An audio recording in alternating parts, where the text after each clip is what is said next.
Good morning and welcome. My name is Jean Cameron and I'm the Executive Producer at the Edinburgh International Culture Summit. On behalf of our founding partners, British Council, Edinburgh International Festival, Scottish Parliament and the Scottish and UK governments, I'm delighted to welcome you to the first Culture Summit digital event of 2022.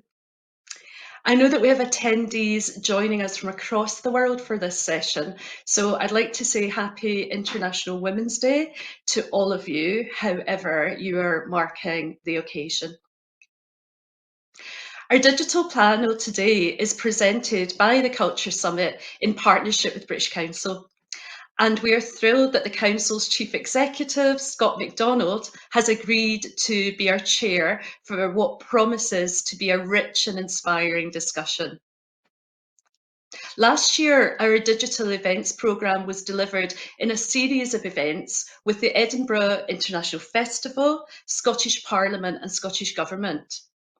We explored issues around culture and sustainability, asking what the role the arts can play in reframing our thoughts and our actions in response to our changing climate, and how cultural practitioners can help drive the shift towards a sustainable future. Now, our digital events programme pivots towards culture and education. The second thematic strand that we will explore in person in Edinburgh when ministers, artists, thinkers and young people from around the world gather in person this August for the Culture Summit 2022. Today's event, What is the Value of Arts and Culture in the Curriculum, draws on a range of experiences from around the world to consider how we structure and design our education curricula. Our panel believe that activity is key to this topic, and especially considering the turbulent times that our young people are living through. Thank all of you for joining us on the Culture Summit Hub. We really want to hear from you during this event, so please share your thoughts on this topic in the chat box and post questions for the panel. And of course, we'll be live tweeting the event. So it is my pleasure to welcome Scott MacDonald and thank him for chairing today's event. Welcome, Scott. And if I could pass over to you to introduce our fantastic panel in today's event. Thank you. Thank you very much, Jean, and welcome everyone. I'll make a few introductory remarks and I'm going to pass over to the panelists for their opening comments and then we'll have a discussion. And as Jean said, you can post questions on the right-hand side of your screens in the live Q&A at any time or post comments in the discussion forum. And I urge you to do both to make sure we really do have a discussion here. And if you do post questions, please do include your name and location if you're willing, so we can all place you. The topic in question today is, what is the value of arts and culture in the curriculum? It's an important question, and I think you'll hear from all the panelists today that the role of arts and culture is incredibly important, and if managed well, it can be transformational. But you'll also hear some different views on what it means and how to go about it. Before we get to that core question, I think it's worth reflecting that the last couple of weeks have given us all pause for thought as people generally who are committed to cultural exchange and understanding, and particularly those of us who work to create international connections.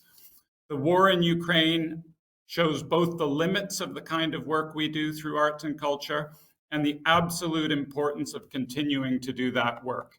It's never been more important to think about the place of culture and creativity and culture's power to bring us together and build bridges and increase understanding.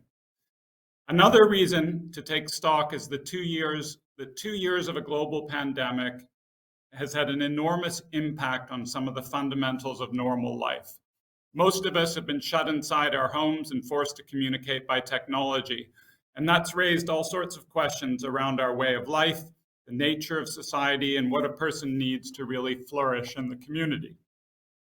A rich cultural life must be one of the answers, and it's so vital that culture and creativity should be at the core of a young person's educational experience.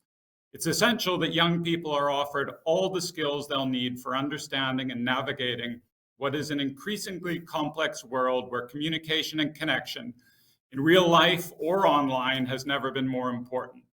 That, amongst other things, is what we're here to discuss today.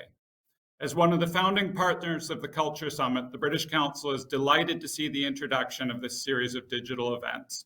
They provide an opportunity to inform and enhance the gathering of the Ministers of Culture in Edinburgh and online this coming August. Just over 4 months ago, in another Scottish city at COP26, we saw how collaborations between the arts and education can offer new perspectives and help develop solutions to what remains the biggest challenge facing all of us. It's a challenge that will largely be faced by the generation now at school and in college. So there's lots to discuss, and it's a pleasure to introduce today's panel. We have 3 panelists. Professor Guy Claxton is the Emeritus Professor at Winchester University and Visiting Professor of Education at King's College London. Fairuz Nishanova is a Cultural Development Specialist and the Director of the Aga Khan Music Program. And Sarah Yearsley is the Scotland Coordinator for Engage, the National Association for Gallery Education. All 3 have had remarkable careers and have thought a great deal about this subject. So let's get started. And Guy, I'm going to pass over to you for your opening comments. Thank you very much indeed, Scott and Jane. It's a real pleasure and an honor to be part of this vital conversation. I'm what's called these days a cognitive scientist. That's people who are involved in using a wide variety of methods to understand how the human mind works. And I'm especially interested in the fully functioning mind, or what you might call optimal intelligence. What does that mean? How do we describe it? What does it look like? What does it mean, particularly in life, to be playing with a full cognitive deck rather than with only some of the cards? But as well as being an academic, I'm also an educator. I work with schools, businesses, quangos, etc., because I'm mostly interested in the practical implications of the science. How do we use it to help people develop fully functioning minds? What stops us being fully functioning and therefore allows us to behave more stupidly or self-destructively than we really need to? Well, one thing that's emerged very clearly is that, contrary to some popular opinions, intelligence is malleable. And that means that as teachers, we can mal it, if there is such a word. In other words, we can shape it. We're not just the victims, as it were, of the kinds of fixed intelligence which children bring with them, but we are, if we will, be in the business of intelligence shaping, intelligence growing, rather than just intelligence using. The second thing that's emerged very strongly from the science over the last few years is that we know for sure that intelligence involves much more than intellect. Life is just not captured fully in equations, in spreadsheets, in well-formed propositions, in little A-grade essays. Yet the traditional school curriculum is built around a hierarchy of valuing, which places the most intellectual subjects, maths, science, at the top of the hierarchy, and things like design, technology, practical making, dance, drama, PE, and even sometimes the arts, disgracefully, are placed at the bottom. It seems as if we're running on an old idea that the less body, the better. Whereas now science has confirmed what artists and poets have long known, that intellect is great and it's really useful, but it's very far from being the whole story. That full intelligence involves body just as much as mind, and it involves the intricate communication between body and mind. Our bodily responses carry information, and if we're deaf to those somatic voices, we're prone to behave more stupidly than we need to. Interreceptive awareness, our ability to sense what's going on inside our own bodies, varies markedly between people. And the more of that intereceptive awareness we have, it turns out, the better real life decisions we make, whether you're trading in fractions of a second on the stock market, or whether you're teaching a class full of lively adolescents. Our ability to sense our own inner workings, our inner world, it powerfully predicts how effective we're going to be in these real life circumstances. Intuition is the wellspring of creativity. I've just read a wonderful little book by John Cleese called Creativity, A Brief and Cheerful Guide, in which he explains very clearly how important intuition is in the process of creativity, yet we hear little about it in the curriculum. Body and mind speak to each other in a variety of different ways, through imagination, through intuition, through physical feelings and promptings, through emotions, and through aesthetic responses. To be touched or moved by something is different from merely understanding it. If you're touched or moved by the news from Ukraine, then you may well be physically moved to send money, or in my locality's sense, even thermal underwear to people who are in desperate need of these things. But as I say, poets and artists have all known this for a long time. One of my favorite poems by Louis MacNeice is Snow, in which he says, "World is suddener than we fancy it. World is crazier and more of it than we think. Incorrigibly plural. I peel and portion a tangerine and spit the pips and feel the drunkenness of things being various." Literature, fine art, poetry, theatre, all their job, one of their most important jobs, is to remind us that world is crazier and more of it than we think, certainly than we think in traditional forms of the school curriculum, and that we human beings too are crazier and more of it than we think. And although the word crazier is provocative, that is for our benefit, not to our disadvantage. These different sides of ourselves help us to be fully human with all our subtleties and complexities. They connect us with the richness and strangeness of people. People who read literature show greater empathy in their relationships with other people. The fact is, as the great poet, and another of my favorites, Ian Dury, says, we're all funny sausages. And if we acknowledge and accept that, we show greater compassion and greater interest in each other. And that, for me, is one of the main reasons why the arts and culture matter in schools, in businesses, and in life. Culture makes us smarter. And all these complementary facets of intelligence can be either nurtured or stifled by education. And it's time for us to stop stifling them. Time to stop teaching young people to be lopsided. We need a broader view of intelligence, which brings the arts and culture right back up that hierarchy of esteem, because without it, we are not helping young people get as ready as they could be to face the challenges of life. Thank you very much. Thank you, Guy. That was very compelling. I actually feel quite emotional listening to that, but I guess that's the point you're trying to get at as well. We'll have a chance to come back and explore all that in a few minutes, but let's pass on to Fairuz for your opening comments. Thank you so much for having me. So, to follow on this wonderfully passionate introduction from my fellow panelist, I would like to offer a view that is not the one of an educator, but someone who works in the field. So I'm the practitioner. I'm a development specialist. And if you asked me, just from the very top of the list, why is it important? Why are we answering the question that is in front of us? I would say very simply, it helps us raise individuals, young generation, that are capable of understanding and navigating with comfort and with confidence this weird reality that is cultural diversity. And why is it important to feel comfortable in surrounded by cultural diversity?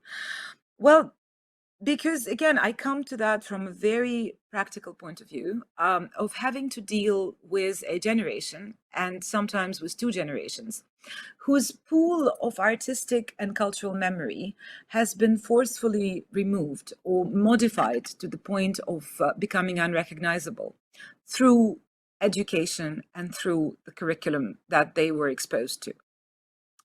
How did that come about? So I represent an organization that subscribes to what is known as an integrated approach to development.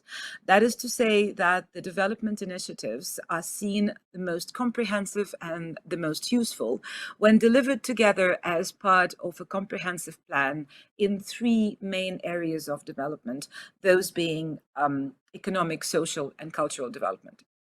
And any of you who have ever been exposed to development work and had to navigate relationships with client governments or client communities, no matter which part of the world, it's usually the economic development part that is the most attractive to anyone who wishes to participate in the project. Because why not? It brings in so many benefits. There's microfinance, there is cultural tourism, there's all sorts of attractive and hopefully income generating activities. And then the social development is usually something that is tolerated. And it's something that concentrates on education and universities and schools and kindergartens and support for NGOs and female empowerment. And it's a nice element to support. And the one element that is usually completely disregarded, and in the most positive situation, it's tolerated, but in a negative one, it's just completely brushed off aside, is the cultural development part. Because unfortunately, in so many parts of the world, cultural development is viewed as a permanent burden on somebody else's budget. And what we've been trying to do through our work since early 60s is try and prove through very concrete projects that when it's properly looked after and when it's properly invested into, culture not only stops being that burden on somebody else's budget and pocket, but it actually becomes a trampoline from which all the other economic and social development initiatives can grow. And it's in that context that we made a commitment to specific regions where we saw that a musical and artistic memory of whole generations, specifically in the communities where music historically was much more than simple entertainment or a vehicle of self-expression, where the practice and training of young musicians and artists were the trusted means of either attaining spiritual union or preserving and transmitting beliefs, or passing on storytelling that transmitted customs and values and reaffirmed the links of the past and the present.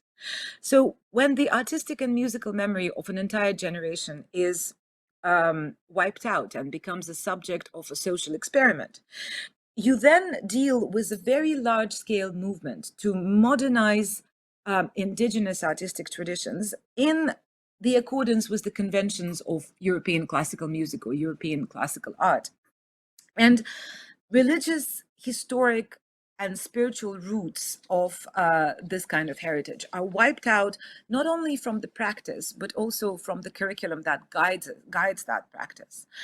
And the result of these policies is very often a depleted pool of artistic memory and consequent loss of cultural identity and inability to deal with any kind of cultural diversity and in any shape and form. And to us, as a group trying to do some concrete business in the sphere of cultural development, the results were very clearly evidenced by young generations and young artists' inability to produce any kind of high quality artistic or musical products based on or inspired by tradition of their own home region. So in a sense, tradition was becoming something extremely limited rather than something that could be viewed as inspiring. One thing to note is that the work that we do is never quickly done. It's based on a curriculum. It's something that has to be developed, tested, and if we are to eventually depart, we need to leave behind us a structure and a framework that can carry on the work that we have launched. And what we have done in the last 25 years in this particular sense was try and create the kind and invest also in the kind of art curriculum that does not only recognize the place of the arts in it, but also implements it in a very active manner, which is something that I would be happy to go to once we get to the questions and answers. What I wanted to finish off this little introduction with is to reaffirm what I began with, and in a way of underlining why this is so important.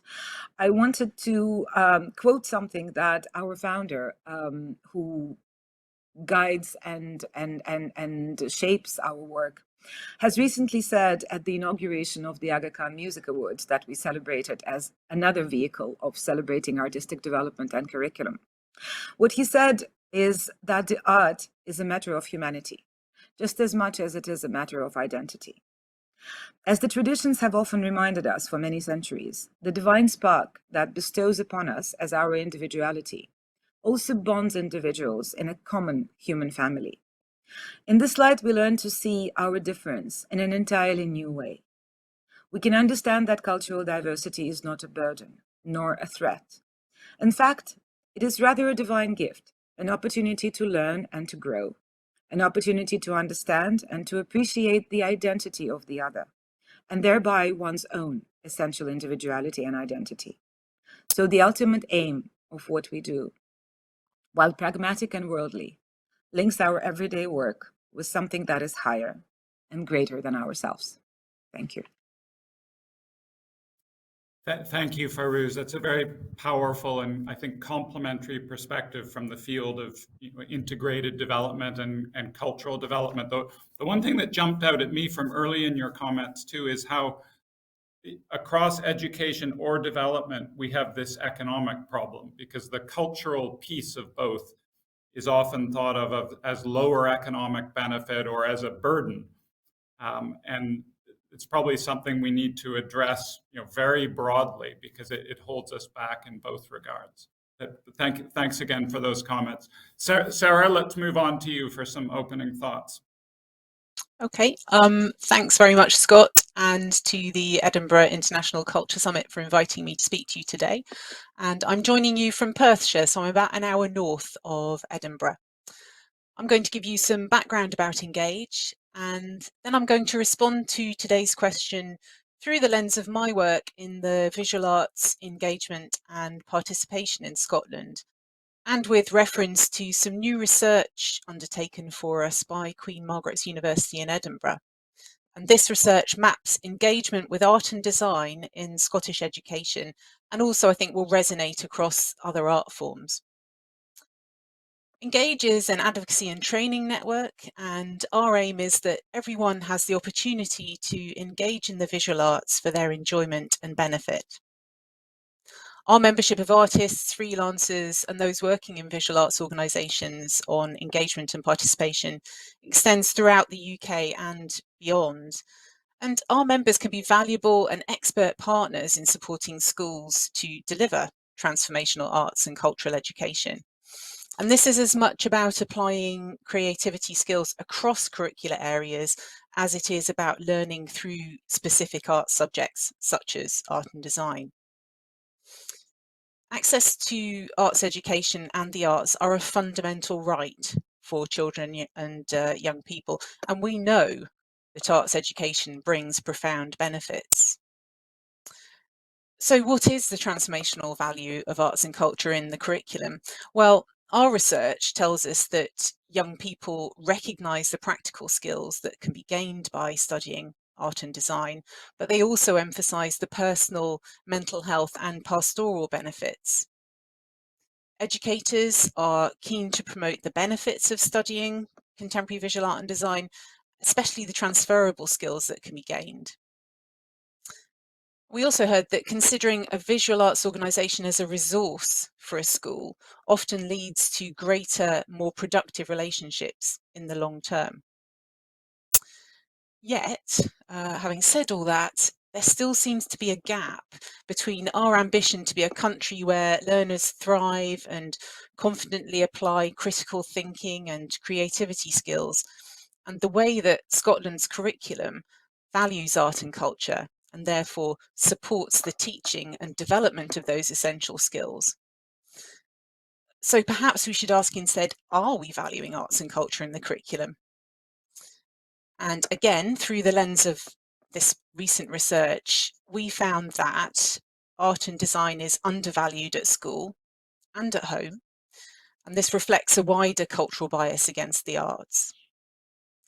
There's still the stereotypical low-paid artist idea that persists among parents and senior management in schools, and this is influencing young people's perceptions of the value of undertaking an arts education and the kind of careers that they might achieve if they pursue that kind of work.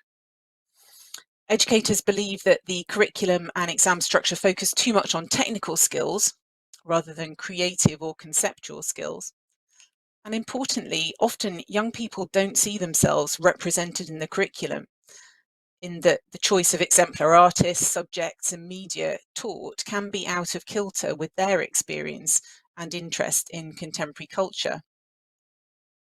So all of that for us as practitioners working in this sector can seem a bit overwhelming and hard to change. So my third question is, what can we do to better harness the value of arts and culture in the curriculum? Our research recommends a variety of actions, and just a couple of those. One is making a better case for the contribution that studying art and design makes to wider society, including its economic and social value. And another thing that I think we feel is very important is to undertake some targeted research to explore barriers to the arts and arts education for marginalised groups. I think it's important to say I'm not being dismissive of innovative work that teachers, schools and arts organisations are already doing. We know there's some brilliant work going on in Scotland and beyond.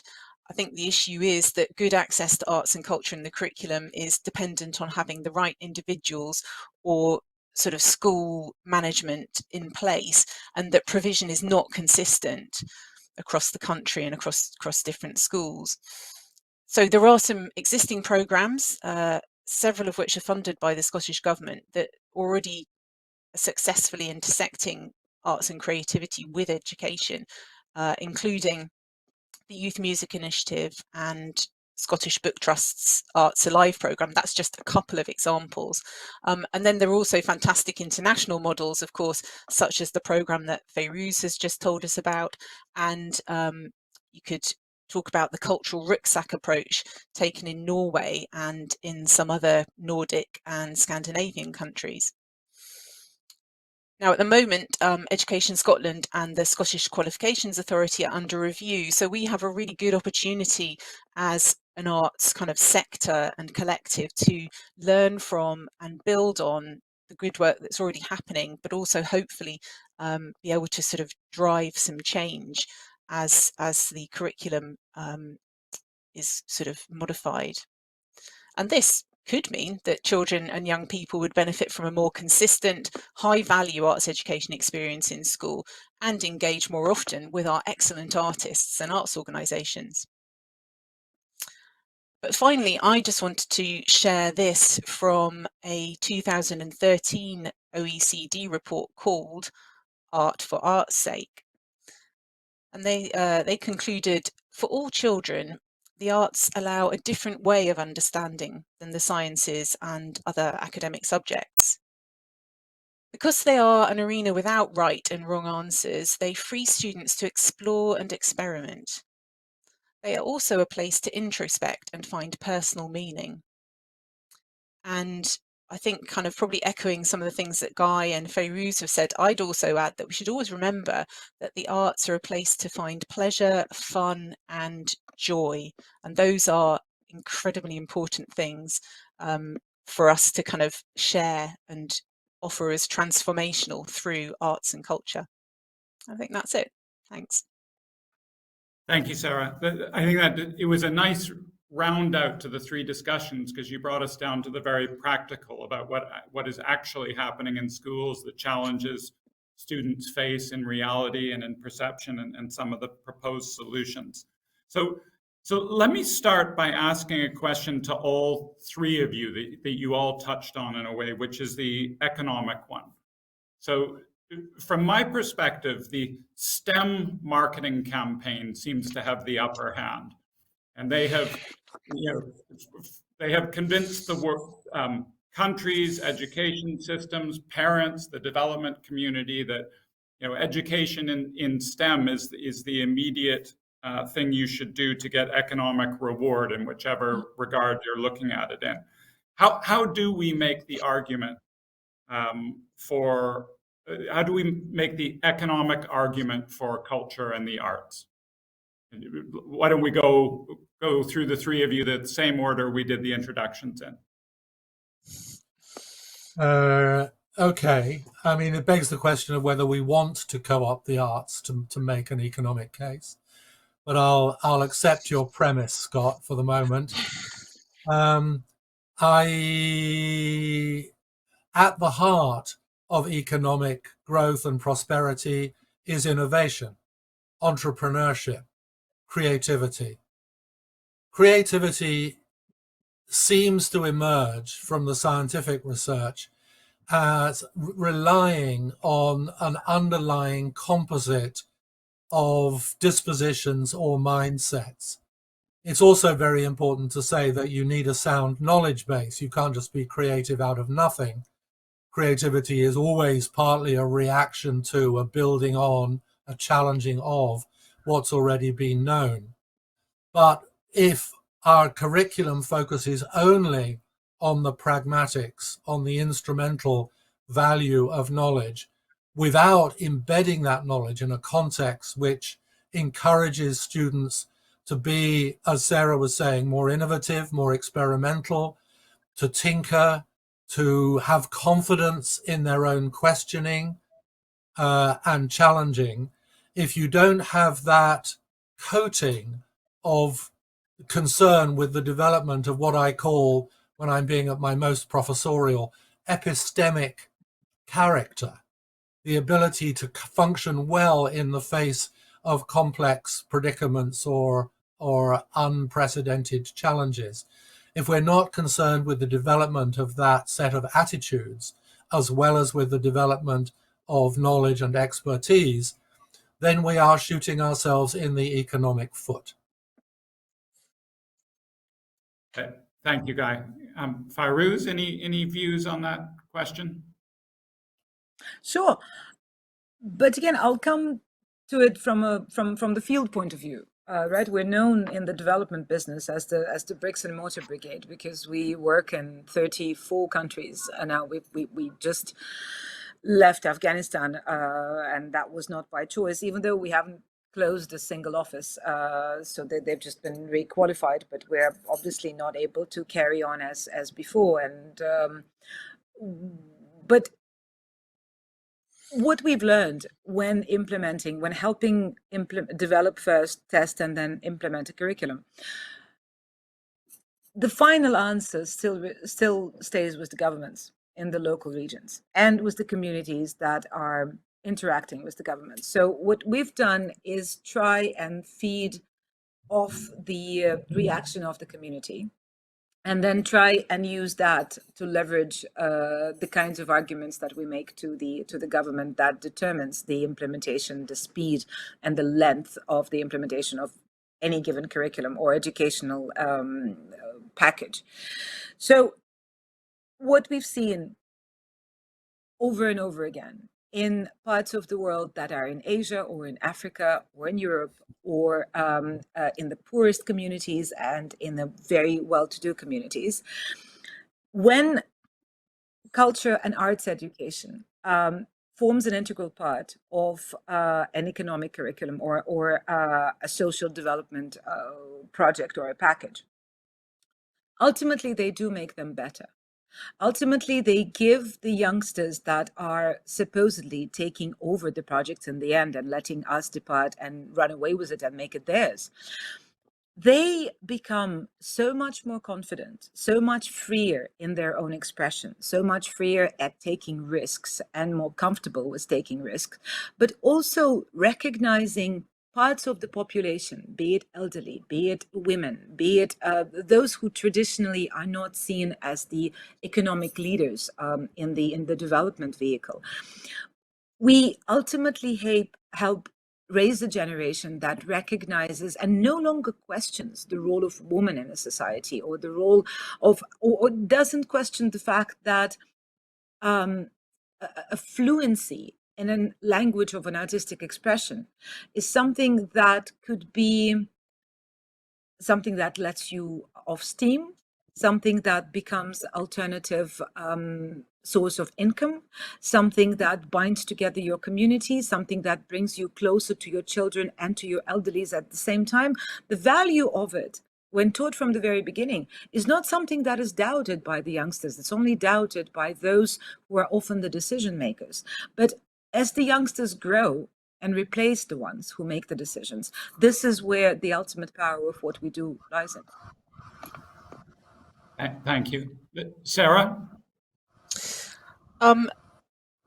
It's interesting, isn't it? This kind of economic, needing to make the economic case, and I think there is a case there to be made around skills and the way that engaging in art and culture at school and out of school actually can develop essential skills. And it's perhaps slightly off topic, perhaps, but there was some great research from 2018 that talks about the fact that surgeons, people training to be surgeons who are incredibly highly academically qualified, particularly in kind of science subjects, were having to be taught how to make cuts and also to sew, because they didn't have those kind of skills. They hadn't learnt the kind of dexterity and manual skills at school through perhaps doing kind of art and craft activities.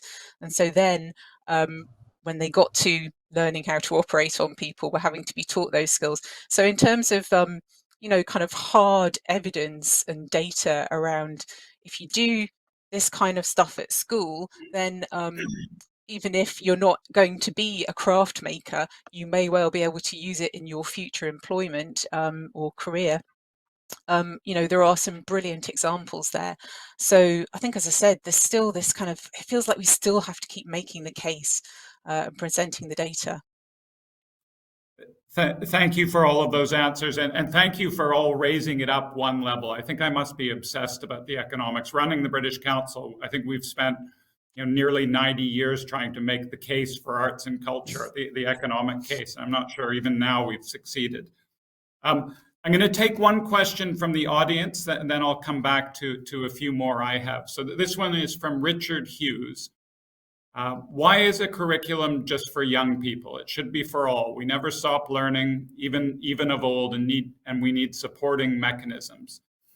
Have you got thoughts on the comments you've made, sort of beyond schooling and beyond young people? Thank you to Richard Hughes. Excellent question. And Richard Hughes is absolutely right. The education is for everyone. There's no limit.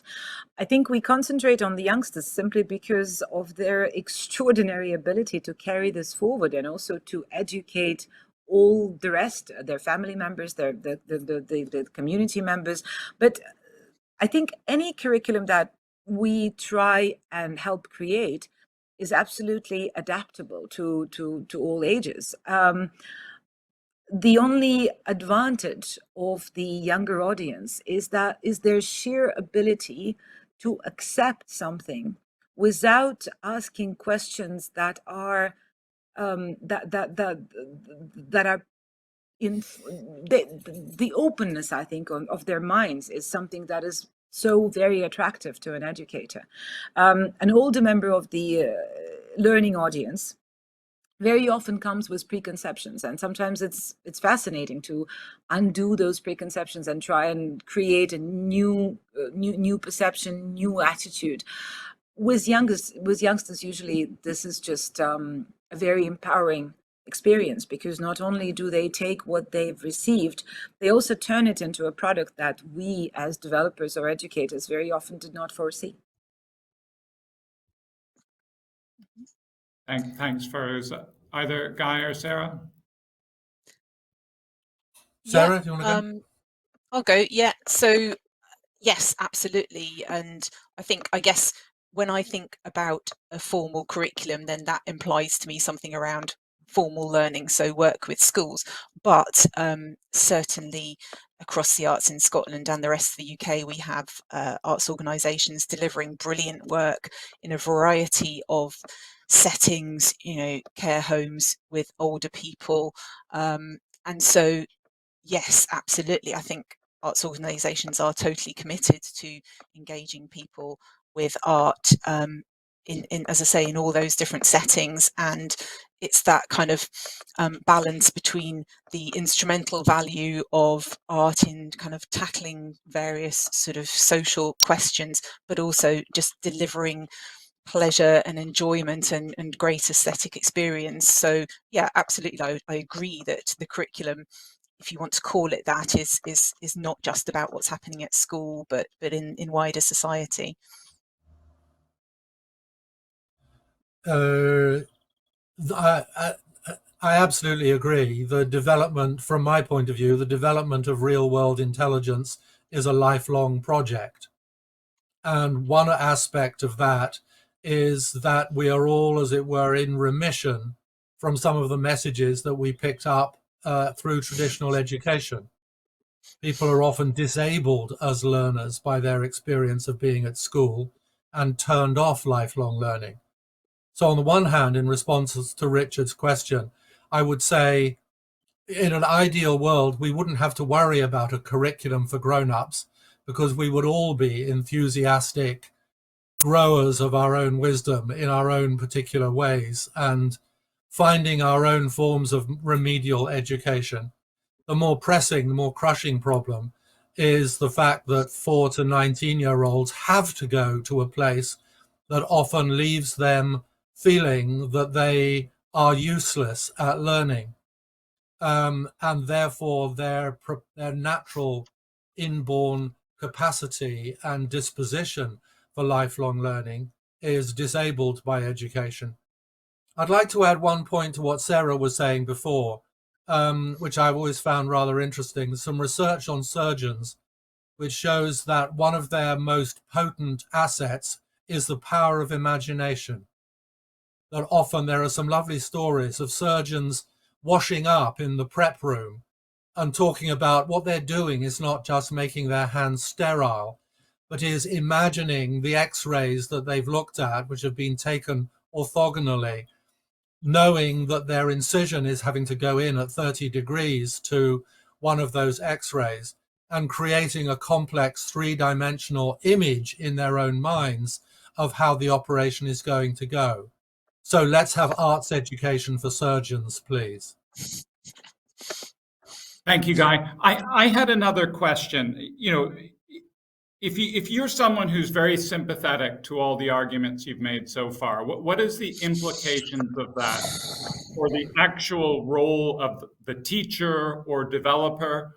Does it mean we need different types of people? They need to have had a different education, or how should we think about that?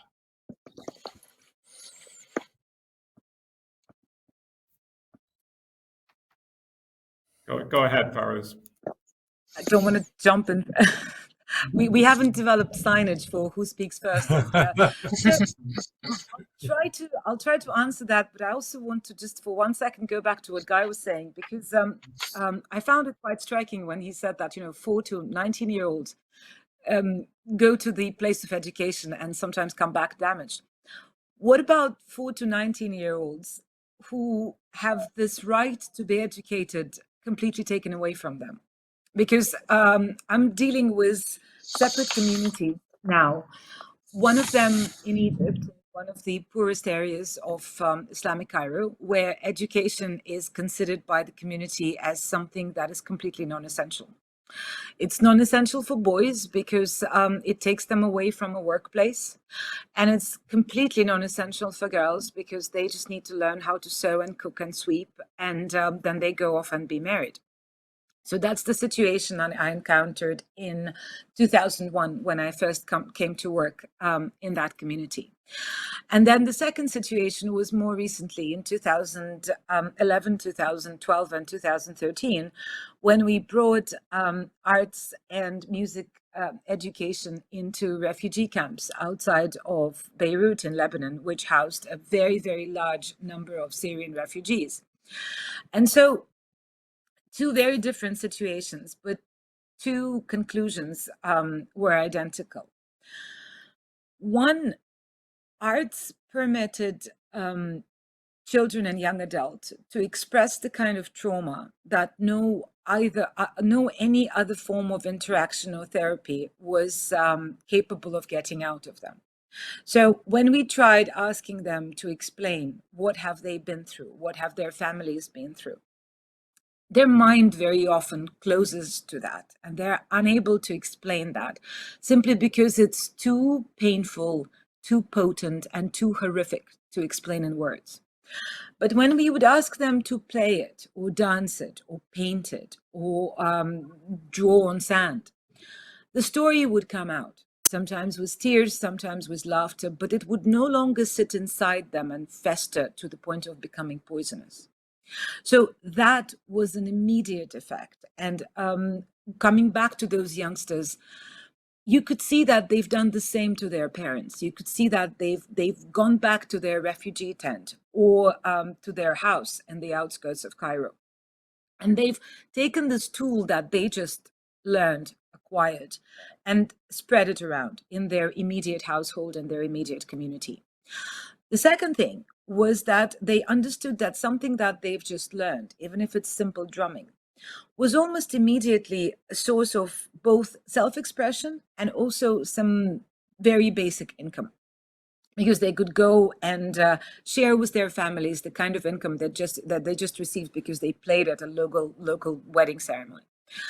And then the third thing was that the older generation was very often encouraged by those examples to swallow the stereotypes that were drummed into them by their own families or by the formal education that Guy was referring to.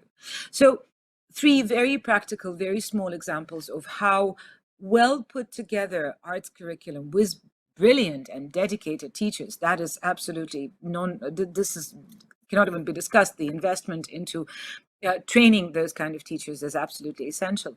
But three very small examples of an immediate benefit, not only to the recipient of the curriculum, but also to the immediate community and family. Thanks, Fairuz. Any very quick comments on that question around the teachers? I think development of the pedagogical style is absolutely critical to the evolution of 21st century education. I've come to believe that you can teach any subject in a way that either numbs and stunts young people's cognitive development, or in a way that expands and challenges and makes richer and more sophisticated. You can teach art in a way that reduces it to writing a cute little essay about this or that, which completely misses the point. You can teach English in a way that focuses on memorizing complex grammatical categories, or you can teach English in a way that breeds tolerance for diversity and empathy.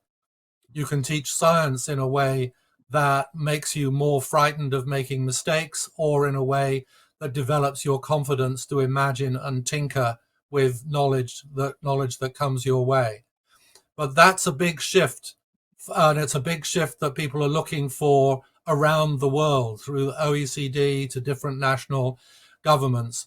what is it that teachers have to do differently if they're teaching not just for results, but for what I call results plus? If you're teaching for those mindsets and dispositions, you can't teach in the same old way. And that's where many initiatives, I wouldn't be so presumptuous as to comment on Scotland, many initiatives have missed the point. They've come up with lots of wish lists and good ideas, but haven't come up with powerful ways of shifting teachers, the ethos that teachers routinely, intuitively create in their classrooms, from one of compliance and receptivity to one of ownership and creativity. Thanks, Guy. I'm going to jump in here because I definitely want to get to a few of the audience questions. So here's one from Hannah Granger Clemson. How can arts and culture in schools find a place in the post-lockdown education and also education at a time of international conflict? I'm hinting here at Ferouz's notion of humanity and also the concern for youth well-being and learning together. Maybe just one of you can answer that. Whoever puts up their hand first can take it. Go on, Ferouz. I'm always happy. I always say that I have a passion. I don't have a job. The day it becomes a job, I'll probably resign.